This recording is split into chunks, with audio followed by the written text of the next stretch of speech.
আসসালামু আলাইকুম বন্ধুরা, আজকে আপনাদের সাথে 3 থেকে 4 মাসের বাচ্চার জামা কাটিং এবং সেলাই করে দেখাবো। প্রথমে যেটা করব, আমরা বডির মাপ নিয়ে নিব। বড় জোর 6 থেকে 7 ইঞ্চি লম্বার মাপ নেব এবং মাঝখানে একটা মার করব এবং বডির মাপ নেব এবং নিচে মার করব। তারপরে শোল্ডারে মার করব, তারপরে স্কেল দিয়ে সোজা মার করে নেব। স্কেল দিয়ে মার করার পর শোল্ডারে মার করব, নিচে মার করব। তারপরে গলা 1.5 ইঞ্চি পরিমাণ করে আমরা চক দিয়ে মার করব। তারপর এটাকেও স্কেল দিয়ে মার করব। তারপর যেটা করব, আমরা গলা থেকে কাটিং শুরু করব। তো গলার কাটিংটা অবশ্যই গোল করে দিবেন, খুব সুন্দর করে, না হলে কিন্তু আঁকা বাঁকা হয়ে যাবে, সিলি করতে পারবেন না। তারপর শোল্ডার থেকে শুরু করে স্লিপের জন্য ইন দ্য রাউন্ড করে কেটে নেব। তো বডি কাটিং শেষ। এখন যেটা করব, আমি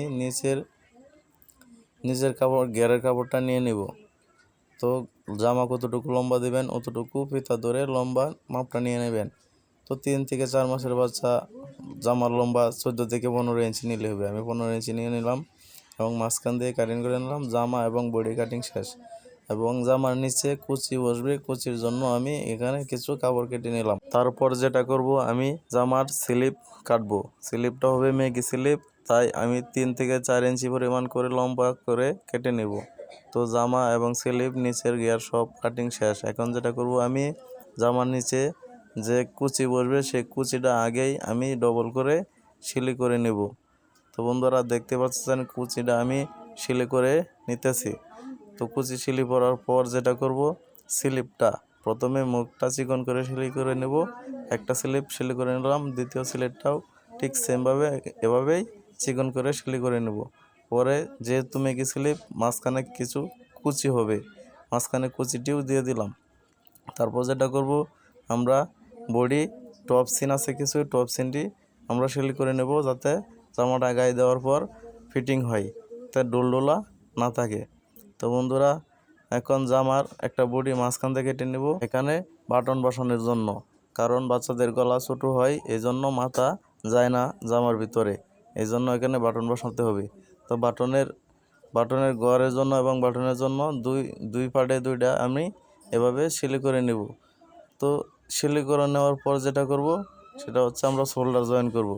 একটা পার্টের সাথে আরেকটা পার্ট আমরা শোল্ডার জয়েন করে নেব। যেহেতু দ্বিতীয় সাইডটা আমরা কাটিং করে নিলাম, এই জন্য একটা শোল্ডার জয়েন করতে হবে।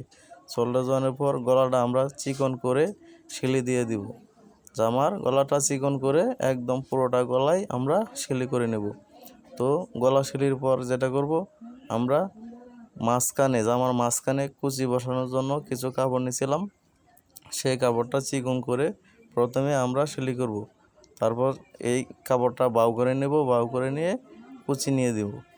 কুচি দেওয়ার পর যেটা করব, আমরা দ্বিতীয় পার্টের মধ্যেও সেমভাবেই একইভাবে কুচি বসবে, এজন্য আমরা প্রথমে মুখটা সিলি করে নেব কাপড়ের। তারপর এটাকেও আমরা আগেরটার মতোই কুচি দিয়ে দেব। কুচি দেওয়ার পর আমরা বডি জয়েনের আগেই কুচিটা জয়েন করে নেব নিচের গিয়ারে যে কাপড়টা ছিল, বডি জয়েনের আগেই কুচিটা জয়েন করব। তো একটা জয়েন করে নিলাম এবং দ্বিতীয়টাও ঠিক বডি জয়েনের আগেই আমরা কুচিটা আগে জয়েন করে নেব। তারপর যেটা করব, বডি জয়েন করব। কুচি বসানোর পর বডি জয়েন করব। তো একটা বডি জয়েন করে নিলাম এবং দ্বিতীয় বডিটাও যেহেতু কাটা, তাই একটা বডি জয়েন করতে হবে দ্বিতীয় বডিটাও। তো একটা জয়েন করে নিলাম এবং দ্বিতীয়টাও জয়েন করে নিলাম। তারপর যেটা করব, আমরা নিচে কুচি দিয়ে দেব। প্রথমে যে আমরা কুচি দিয়েছিলাম, এই কুচিটা আমরা জামার নিচে বসায় নেব। তো কুচি বসানোর পর এই জামাটার আবার ভাঁজ করে নেব। ভাঁজ করে নিয়ে কুচিটার উপর দিয়ে একটা চাপ সিলি দিয়ে দেব, যাতে জামার ফিনিশিং ভালো হয়।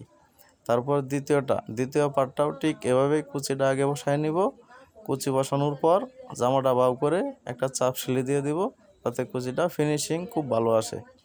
তারপর যেটা করব, তারপর স্লিপ জামার মধ্যে জয়েন করে নেব। তো একটা স্লিপ জয়েন করা শেষ এবং দ্বিতীয় স্লিপটাও ঠিক একইভাবে আমরা জামার মধ্যে জয়েন করে নেব। স্লিপ জয়েন করার পর জামার এক সাইড মেরে নিলাম এবং দ্বিতীয় সাইডটাও ঠিক সেমভাবেই জামার সাইডটাও মেরে নিলাম। বন্ধুরা, জামাটা কেমন হয়েছে অবশ্যই কমেন্ট করে জানাবেন। আর এখানে দেখেন, এখানে বোতামের জন্য যে আমি রাখছিলাম, ঠিক এই জায়গায় দুইটা বাটন বসবে আর নিচের কুচিগুলো দেখেন, নিচের কুচিগুলো কেমন হয়েছে। বন্ধুরা, আমাদের ভিডিওটা যদি ভালো লেগে থাকে অবশ্যই চ্যানেলটা ফলো দিয়ে রাখবেন আরও নতুন নতুন ভিডিও পাওয়ার জন্য।